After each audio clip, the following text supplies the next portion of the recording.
Tom was sitting in his classroom on an ordinary school day, trying to focus on the math lesson. His eyes kept darting to the clock, and he felt like the last 6 minutes until school ended would never pass. His desk was right by the window, and to distract himself, he gazed outside. The grassy field beyond the glass glimmered strangely in the daylight. Just then, something caught his eye. There, among the grass, was a glimmering object, a photograph. As soon as the school bell rang, Tom bolted from his seat and sprinted toward where the photograph lay.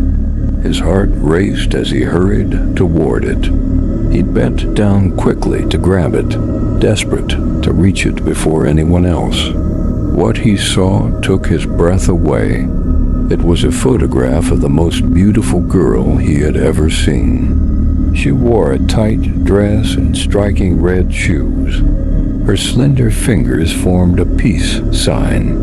Her eyes felt unervingly alive, as though staring straight through the photo and into Tom's soul. Determined to find this girl, Tom searched the entire school, showing the photo to everyone he knew and asking if they recognized her.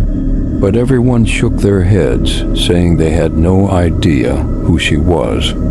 Disappointed, he went home. At dinner, he showed the photo to his sister and asked the same question. Once again, the answer was the same. No, I don't know her. When night fell, Tom placed the photo on the bedside table and tried to sleep.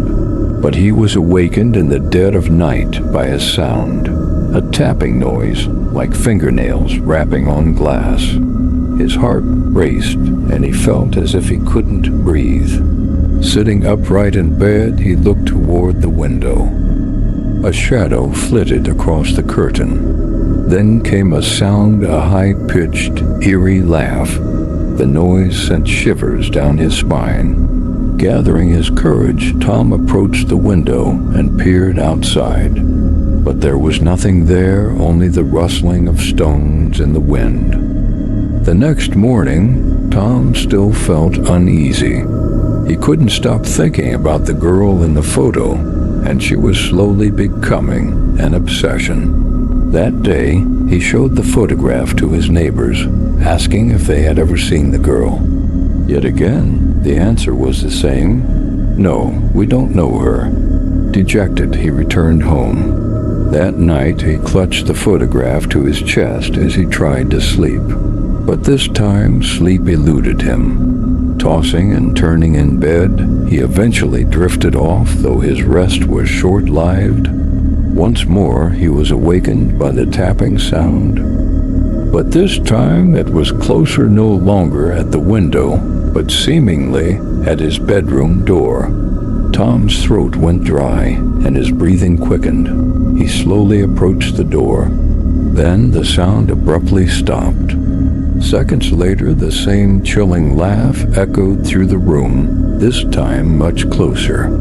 Clutching the photograph tightly, Tom moved through the darkness, trying to locate the source of the laughter. The sound led him outside, beckoning him into the yard.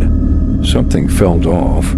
The air was cold, and the wind bit at his skin, making him shiver. The laughter continued, drawing him toward a shadowy alley. Squinting, he saw a figure in the distance. His heart raced uncontrollably as he stepped onto the road to cross toward it.